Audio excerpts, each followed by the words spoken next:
Imagine being thrown out of your own father's house on the day of his funeral. A young black man stood in the pouring rain, watching his stepmother lock the doors behind him. But what she didn't know was that his father had left him something far more valuable than the mansion she just stole. Behind a hidden door in the old gardener's cottage, he was about to discover a secret that would change everything. This is the true story of inheritance, betrayal, and ultimate justice. Stay until the end because what he found will leave you speechless. The morning of the funeral dawned gray and cold, matching the heavy weight in Kofi's chest.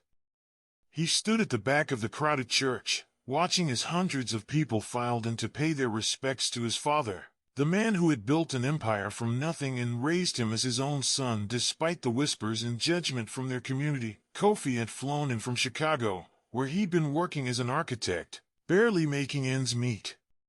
His father had cut him off financially 5 years ago when he refused to join the family business, choosing instead to pursue his passion for design. They'd barely spoken since, and now it was too late for reconciliation. The guilt sat heavy in his stomach. His stepmother sat in the front pew, draped in expensive designer black, dabbing at her eyes with a silk handkerchief. She'd married his father 10 years ago, 25 years his junior, and had systematically worked to distance Kofi from the man who raised him. Her own 2 children from a previous marriage flanked her, a son and daughter in their 20s, both looking more bored than bereaved, scrolling through their phones during the prayers. The service was an elaborate affair, befitting a man of such stature. Business partners spoke of his acumen, charity organizers praised his philanthropy, and politicians lauded his civic contributions. But no one mentioned the young black boy he'd adopted 40 years ago from an orphanage, raising him as his own despite the raised eyebrows in their predominantly white neighborhood. Kofi remembered his father differently. He remembered the man who taught him to ride a bike in the driveway, who attended every school play in the front row, who sat up late helping with algebra homework. The man who told him that success wasn't measured in dollars but in integrity and character. The man who had, inexplicably, cut him out of his life in those final years. After the burial at the family cemetery, guests returned to the mansion for the reception. Kofi walked through the halls of his childhood home, now feeling like a complete stranger. His stepmother had redecorated everything over the years, erasing all traces of his father's personality and his own childhood memories. The walls where his school photos once hung now displayed abstract art.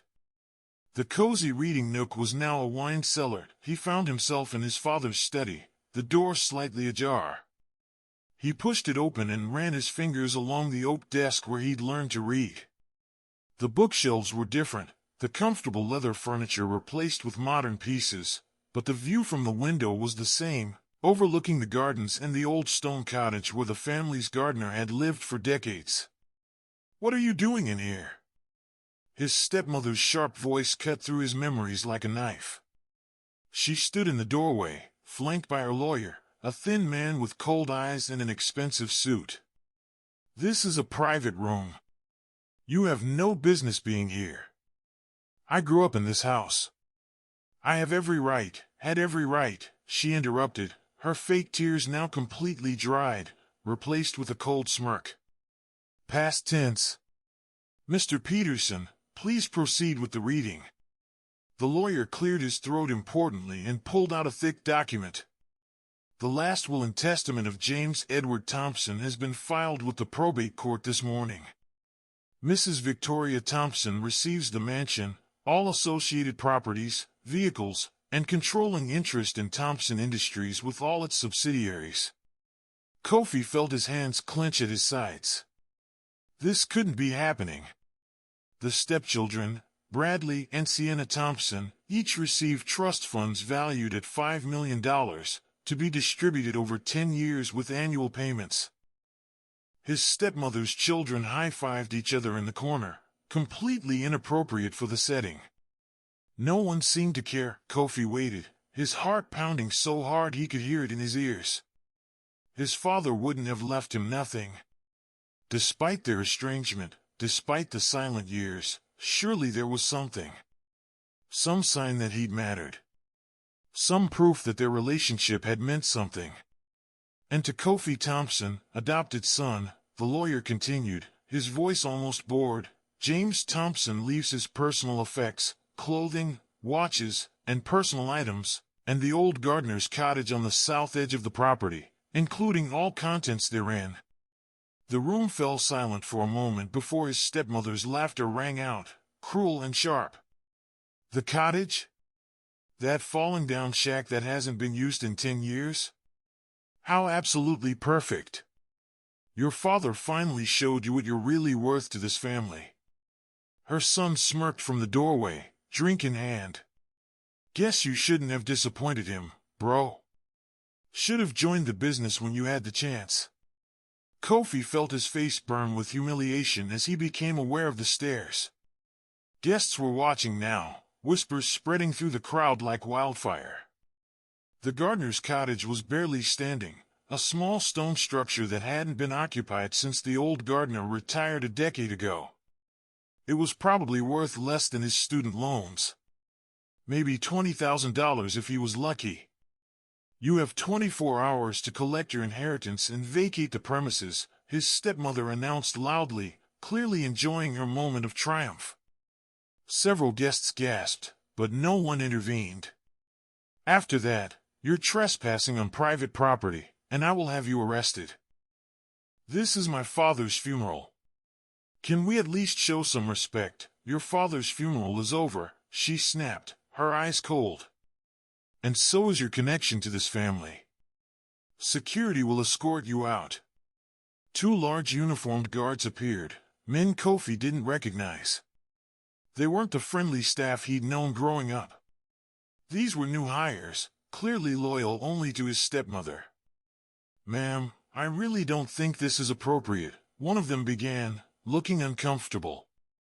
I said remove him from my property. Now. Use force if necessary. Kofi looked around the room at the sea of faces, his father's friends, business associates, people he'd known his entire life. People who'd watched him grow up. Not one person stood up for him. Not one person protested this humiliation. They simply stared or looked away, embarrassed to be witnessing such cruelty but too cowardly to intervene. The rain started as the guards gripped Kofi's arms. Not roughly, but firmly enough to make the message clear. He was no longer welcome in the home where he'd taken his first steps, celebrated every birthday, and learned what it meant to be part of a family. I can walk myself out, Kofi said quietly, pulling his arms free. He wouldn't give his stepmother the satisfaction of seeing him dragged out like a criminal. He had that much dignity left. As he walked toward the front door, he heard her voice behind him, addressing the remaining guests. I apologize for that unpleasant scene. As you can imagine, these situations are always difficult. Now, please, enjoy the reception. My late husband would have wanted us to celebrate his life, not dwell on disappointments. Disappointments. She'd called him a disappointment in front of everyone who'd known his father. Kofi stepped out into the rain, which had turned from a drizzle to a downpour. The massive front door closed behind him with a definitive thud, and he heard the click of the lock. He stood there on the steps where his father had taken countless photos of him on his first day of school each year, now locked out like a stranger. His car was still in the circular driveway, but he couldn't bring himself to leave yet. Instead, he walked around the side of the mansion, his dress shoes squelching in the wet grass, his suit becoming soaked. He didn't care. Material things didn't matter anymore. He found himself walking toward the old gardener's cottage at the edge of the property. He hadn't been down this path in years. The stone structure came into view through the rain, looking even more dilapidated than he remembered. Ivy had overtaken most of the walls, several windows were broken, and the small porch sagged dangerously. This was his inheritance. This crumbling building and whatever junk was inside. His father's final message to him after 4 years. Kofi tried the door and was surprised when it opened easily, the lock turning smoothly despite the cottage's apparent neglect. That was strange. Everything else about the place screamed abandonment, but the lock worked perfectly, as if it had been recently oiled. Inside, dust covered everything. Old gardening tools hung on the walls, bags of soil had hardened into solid blocks, and cobwebs decorated every corner. The main room was small, just a living area with a tiny kitchenette. A narrow staircase led to what must have been a bedroom loft above. Kofi stood in the center of the room, water dripping from his clothes onto the dusty floor, and felt the full weight of his grief and anger crash over him. He'd lost his father. He'd lost his home. He'd lost his inheritance. And worst of all, he'd lost years with the man who raised him over a stupid argument about career choices. "Why, Dad," he said aloud, his voice cracking. "Why did you cut me out? Why did you let her poison you against me? Why wasn't I enough?" His voice echoed in the empty cottage, unanswered. He sat down heavily on an old wooden chair, not caring that dust puffed up around him. He put his head in his hands and finally let himself cry, for his father, for their broken relationship, for the injustice of it all. As the sun began to set, casting orange light through the broken windows, Kofi wiped his eyes and stood up. He needed to actually look at what was here, figure out what personal effects might be worth keeping.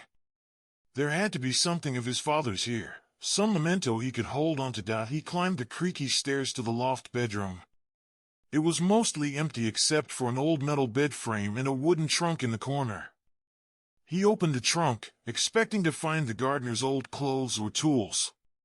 Instead, he found something that made his breath catch: photographs. Hundreds of them. And they were all of him. Kofi's hands trembled as he lifted them out. Pictures of him at every age, baby photos, school pictures, candid shots of him playing in the yard, newspaper clippings of his architectural awards in college, even recent photos of him in Chicago that he'd never known were taken. His father had been watching him, following his career, saving every achievement. Beneath the photos was a stack of letters, all addressed to him, all in his father's handwriting. None had ever been mailed. Kofi opened the first one with shaking hands. "My dear son, I know you don't understand why I've distanced myself. I know you think I've chosen her over you. But everything I'm doing is to protect you from what's coming. She's dangerous, and she's determined to take everything. I can't stop her. The prenup I signed was ironclad, and I was a fool. But I can make sure you get what truly matters. Trust the cottage. Trust what you find there. I never stopped loving you. I never stopped being proud of you. Forgive me for what I must do. Dad." The letter was dated 3 years ago, shortly after his father had cut off contact. Kofi's hands trembled as he read through more letters, each one expressing love, pride, and cryptic references to the cottage and what matters most. The final letter was dated just 2 weeks before his father's death. "By the time you read this, I'll be gone. I'm sorry I couldn't say goodbye properly. I'm sorry for the pain you're about to endure. But remember, the cottage holds everything. Look deeper. Behind the false walls, beneath the surface. I built an empire, son, but I'm leaving you something worth far more. The truth. All of it. Make them pay for what they've done. I love you. Always. Dad." Behind false walls? Beneath the surface? Kofi looked around the small loft with new eyes. What had his father hidden here? Kofi spent the next hour examining every inch of the cottage with renewed purpose. His father's words echoed in his mind, behind false walls, beneath the surface. This wasn't just an abandoned building. It was a hiding place. He knocked on walls, listening for hollow sounds. He pulled up loose floorboards. He examined the fireplace, the cabinets, every possible hiding spot. Nothing. As darkness fell and he was about to give up for the night, his hand brushed against the stone wall near the stairs, and he felt something odd. One stone was slightly recessed from the others, and it wobbled under his touch. His pulse quickened as he pressed it firmly. He heard a soft click, and a section of the wall, about 3 feet wide and 6 feet tall, swung inward on hidden hinges. Behind it was a steel door with a modern keypad lock, completely out of place in this old cottage. The small LED screen glowed green in the darkness. Kofi stared at it, his mind racing. What was the code? His birthday? His father's? The company's founding date? Then he noticed something, a small piece of paper wedged into the doorframe, as if his father had left it there knowing he'd find this eventually. He pulled it out and unfolded it. In his father's handwriting, the day you became mine. The day I became whole. His adoption date. June 15th, 1985. Kofi typed in 061585, his fingers trembling. The keypad beeped, and the steel door clicked open. What he found inside made his jaw drop. It wasn't a small hidden room. It was a staircase descending deep underground, lit by automatic lights that flickered on as the door opened. The walls were modern, reinforced concrete, and completely dry despite the cottage's dilapidated appearance above. Kofi descended the stairs slowly, his heart pounding. The staircase went down at least 20 feet before opening into a large underground room, more like a bunker. And it was filled with filing cabinets, computers, and documents organized with military precision. He approached the nearest desk and found a letter propped up against the laptop, his name written on the envelope in his father's handwriting. With trembling hands, he opened it.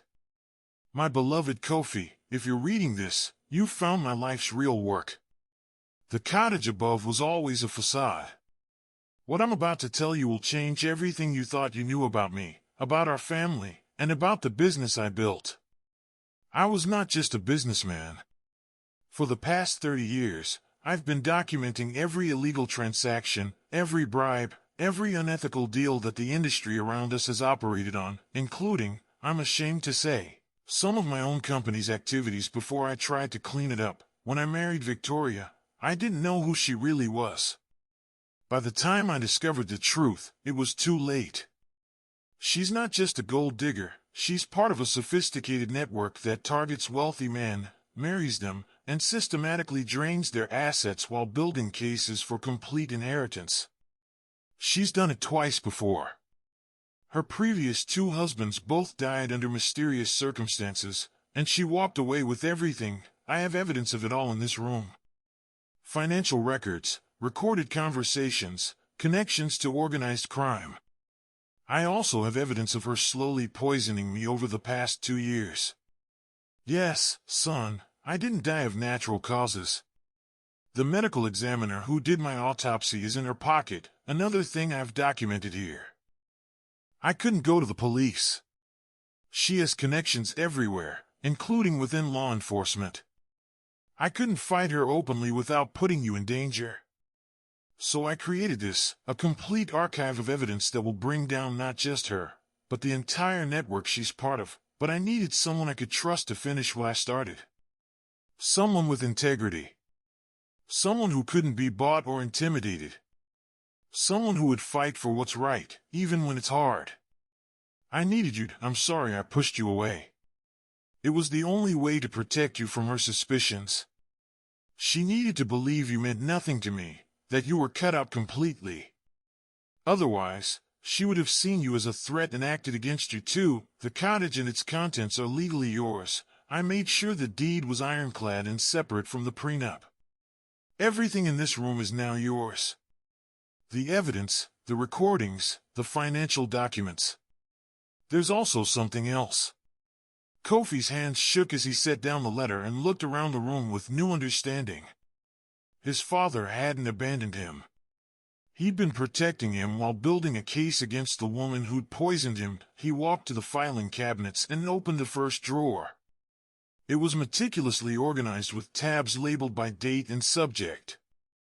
Victoria background, Victoria previous husbands, Victoria financial crimes, Victoria criminal associates.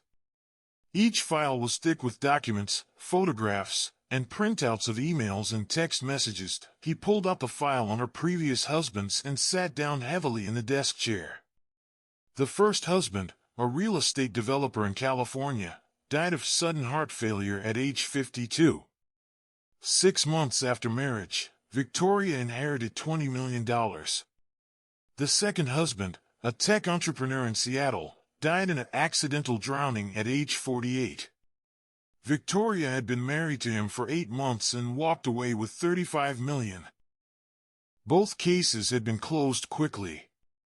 No investigations. No questions asked. And the same medical examiner had signed off on both death certificates, the same one who'd signed Kofi's father's. Kofi felt sick to his stomach. His father had known all this and still couldn't escape. Had tried to protect him by pushing him away. Had spent his final years building this case, knowing he was dying, hoping Kofi would find it in time. He turned to the computer and pressed the power button. It came to life immediately, no password required. The desktop had a single folder labeled for Kofi. Inside were video files, hundreds of them, organized by date. He clicked on the first one, dated 3 years ago. His father's face appeared on screen, looking older and more tired than Kofi remembered from their last conversation. Kofi, my son. I'm starting this documentation because I need you to understand everything when the time comes.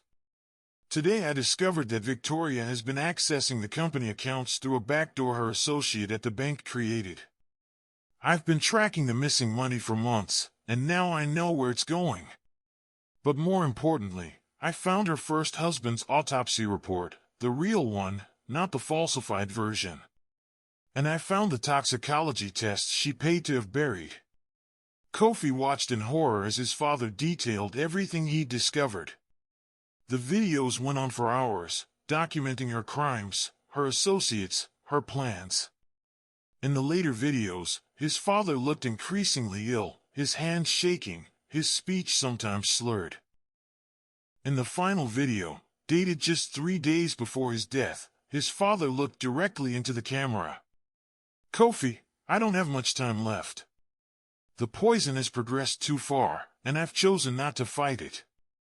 Not because I've given up, but because this is the only way to give you everything you need to bring her down.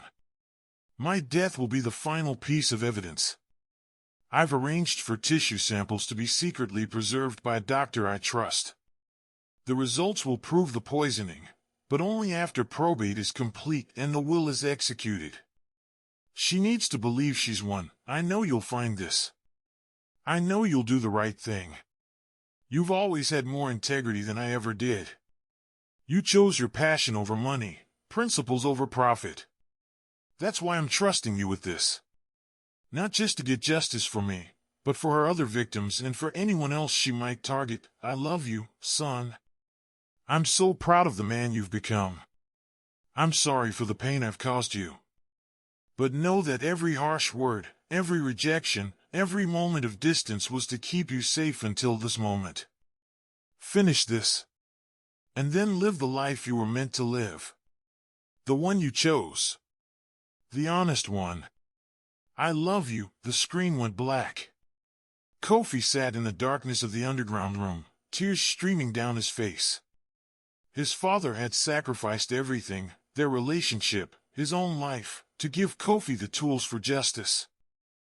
Kofi spent the entire night in the underground bunker, going through file after file.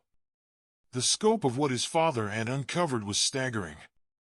Victoria wasn't working alone. She was part of an organized group that specialized in targeting wealthy widowers and older men without close family ties. They had a system. First, they'd identify targets through high-end social events, charity galas, and exclusive clubs. Then they'd arrange chance meetings, usually through mutual friends who were paid facilitators.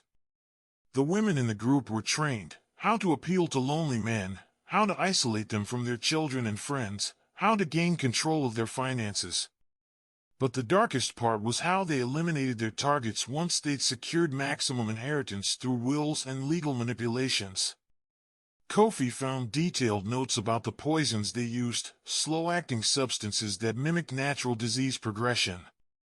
Heart conditions, neurological disorders, even dementia symptoms could all be artificially created with the right combinations of substances. His father had documented 17 cases across 8 states. 17 men, all wealthy, all dead under suspicious circumstances that had been ruled natural causes or accidents. Victoria alone was connected to 3 of them, including Kofi's father.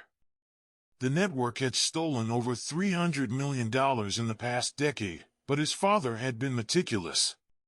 He traced money transfers, recorded conversations using hidden devices, collected samples of the substances being used, and even identified the medical examiners and lawyers who were part of the conspiracy. He'd built an airtight case, one that couldn't be ignored or buried. In one file drawer, Kofi found something else, evidence specific to the family business. Documents showing how Victoria had been systematically stealing from Thompson Industries through shell companies, inflated vendor contracts, and phantom employees. She'd siphoned off nearly $20 million over the past 5 years, all while preparing to take complete control through inheritance. There were also recordings. His father had worn a wire during his final months, capturing Victoria's conversations with her children and her associates. Kofi put on the headphones and listened to one dated 3 weeks before his father's death. Victoria's voice, cold and calculating, nothing like the grieving widow act she'd performed at the funeral. He's getting worse faster than expected. The doctor says maybe 2 more weeks. Has the will been filed with the backup attorney? A male voice, one of her associates, all set. Even if the family lawyer gets suspicious, it won't matter. The holographic will is legally binding, and we have the witnesses lined up. And the son? Not a threat. James made sure of that. Cut him off years ago, barely speaks to him. The kid's got nothing, drowning in student debt, barely making rent in that Chicago apartment. He's not going to challenge anything. Victoria laughed. Perfect. James did our work for us on that front. Once probate clears, we liquidate the business assets, transfer everything offshore, and I'm done with this miserable house. What about the stepkids? They get their trusts as promised. They've played their parts well. Bradley especially, he made sure James stayed isolated from any real friends these last few years. The recording continued, detailing their entire plan. Kofi listened in growing rage. They'd orchestrated everything, manipulated everyone, and killed his father, all for money. But there was something else in the recordings that caught his attention. References to the other properties and the offshore accounts that Victoria didn't know about. His father had been moving assets secretly, protecting parts of his wealth from her theft. Kofi found another letter in a sealed envelope marked financial instructions. Kofi, Thompson Industries is gone, let it go. I couldn't save it without exposing the evidence prematurely. But I saved what matters. Over the past 3 years, I've been quietly selling off personal assets and moving money into accounts Victoria doesn't know about. There's approximately $47 million in various offshore accounts, all legally obtained and properly taxed. The account information is in the safe behind the false panel in the north wall. The combination is your mother's birthday, the mother who gave you life before I was blessed enough to give you a home. I had it investigated. October 23, 1980. I wanted you to know where you came from. That money is yours. Use it to rebuild your life after this is over. Start your architectural firm. Design buildings that matter. Live the life of integrity you've always wanted. But first, finish this. Bring her down. Make sure she never does this to another family. Kofi's hands trembled. His birth mother's birthday, his father had found that information and remembered it.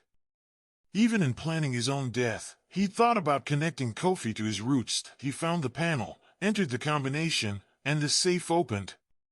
Inside were account numbers, passwords, and legal documents establishing Kofi as the beneficiary. $47 million. His father had secretly saved a fortune to protect him. But there was something else in the safe, a small velvet box. Kofi opened it and found his father's college ring, the one he'd worn every day of his life. Inside the band was an engraving Kofi had never known about. "For Kofi, my greatest achievement." Kofi closed his fist around the ring and felt his resolve harden. His father had given him everything he needed: evidence, resources, and most importantly, truth. Now it was time to act. He spent the rest of the night organizing the evidence into a prosecutable case.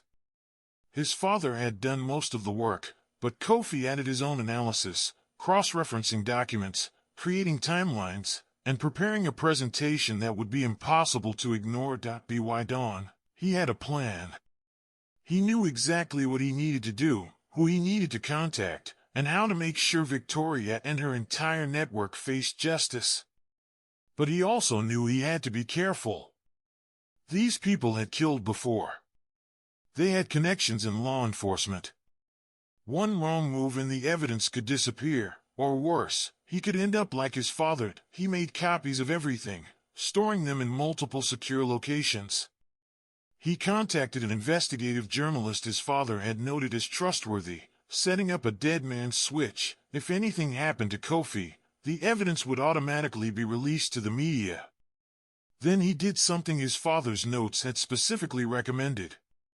He reached out to the FBI's white-collar crime division, using a secure connection his father had established with an agent who specialized in financial fraud and organized crime. 3 weeks later, Kofi stood outside the mansion once again. But this time, he wasn't alone, and he wasn't being kicked out. Behind him were 6 FBI agents, 2 state police detectives, and an assistant district attorney. They had warrants for Victoria's arrest, warrants to search the property, and warrants to freeze all of her assets. Kofi had spent those 3 weeks working with law enforcement, walking them through every piece of evidence his father had collected. The FBI had been investigating similar cases across the country, but they'd never had evidence this comprehensive. His father's documentation connected dots they'd been trying to connect for years. The toxicology report from the secretly preserved tissue samples had come back positive for a rare combination of substances that perfectly matched what his father had documented. The medical examiner who'd signed the death certificate was already in custody, along with 2 of Victoria's known associates. Now it was time to finish it. Kofi rang the doorbell, and Victoria herself answered, clearly not expecting anyone at 8 in the morning. Her face went white when she saw him flanked by federal agents. "Good morning, Victoria," Kofi said calmly. "We need to talk about my father's death. And your previous husband's. And the $20 million you stole from Thompson Industries." "I don't know what you're talking about." "Officers, this man is trespassing." Victoria Thompson, the lead FBI agent, stepped forward. "You're under arrest for conspiracy to commit murder, fraud, embezzlement, and racketeering. You have the right to remain silent." As the agent read her rights, Bradley and Sienna appeared at the top of the stairs, still in their pajamas. Their faces showed confusion, then panic as they saw the police. "Bradley Thompson and Sienna Thompson, you're also under arrest as accessories to fraud and conspiracy," another agent announced, moving toward them. Victoria's facade finally cracked. "You have no proof. James died of natural causes. The medical examiner is in federal custody and talking," Kofi interrupted. "Along with your lawyer, your accountant, and 3 members of your network in other states. My father documented everything, Victoria. Every conversation, every transaction, every crime. He spent 3 years building an airtight case against you while you slowly poisoned him." Her face twisted with rage. "That old fool. He was supposed to just die and leave everything to me. You were supposed to be irrelevant, cut off and forgotten. He made you think that," Kofi said quietly. He made you think you'd won so you'd get careless, so you'd feel safe enough to continue your patterns. And you did. Every word you spoke in this house for the past 2 years was recorded. Every financial transaction tracked. Every meeting with your accomplices documented. The FBI agents were already moving through the house, beginning their search. Other agents were outside, preparing to excavate parts of the garden where his father's notes suggested evidence might be buried. Victoria lunged toward Kofi, but the agents caught her. You ungrateful, he didn't even love you. You were just some charity case he adopted to make himself feel good. Kofi smiled sadly. He loved me enough to sacrifice our relationship to protect me from you. He loved me enough to spend his dying months building a case that would bring you to justice. And he loved me enough to leave me something you can never touch or understand, integrity. As Victoria was led away in handcuffs, still screaming threats and curses, Kofi stood in the doorway of the mansion one last time. He felt his father's ring on his finger, solid and real. The assistant district attorney approached him. Mr. Thompson, the evidence your father collected is extraordinary. We're confident we can prosecute not just Victoria and her children, but the entire network. This could be one of the largest organized crime cases related to inheritance fraud in U.S. history. My father would be proud, Kofi said softly. There's also the matter of your father's estate. Given the circumstances of his death and the evidence of undue influence and fraud, the will is likely to be invalidated. As his biological son, you would inherit. I don't want the mansion, Kofi interrupted. Or the business. My father left me what I needed, the truth and the means to start fresh. Liquidate the assets, pay back anyone Victoria stole from, and donate the rest to organizations that help victims of financial fraud. The attorney looked surprised. That's very generous, but you're entitled. I'm entitled to live with integrity, Kofi said firmly. That's what my father wanted for me. That's his real legacy. Over the following months, the case made national headlines. Victoria and her network were convicted on multiple charges. She received a life sentence without possibility of parole for 3 counts of first-degree murder. Bradley and Sienna received 15 years each for their roles in the conspiracy. The evidence Kofi's father had gathered helped authorities identify and prosecute an interstate network responsible for at least 17 deaths and over $300 million in fraud. His documentation became the basis for new legislation aimed at protecting elderly and vulnerable individuals from inheritance fraud. Kofi used a portion of the money his father had saved to start his own architectural firm, specializing in affordable housing and community development. He designed buildings that brought beauty and dignity to underserved communities, living out the values his father had instilled in him. He kept the gardener's cottage, renovating it into a small but beautiful home. The underground bunker became his office, a constant reminder of his father's sacrifice and love. On the anniversary of his father's death, Kofi stood in the cottage, looking at the photograph on his desk, his father and him at his college graduation, both smiling, both hopeful about the future. I finished it, Dad, he said quietly. Justice is served. And I'm living the life you wanted for me, one built on integrity, not inheritance. He touched his father's ring and smiled. His father had left him nothing according to that cruel reading. But in truth, he'd left him everything that mattered, truth, justice, and the courage to fight for what's right, no matter the cost. That was the greatest inheritance of all. If you enjoyed this story of justice and redemption, make sure to like and subscribe. Comment below what you think was the most shocking part of this story. And remember, sometimes the greatest inheritance isn't money or property, it's the values and integrity passed down from those who truly love us.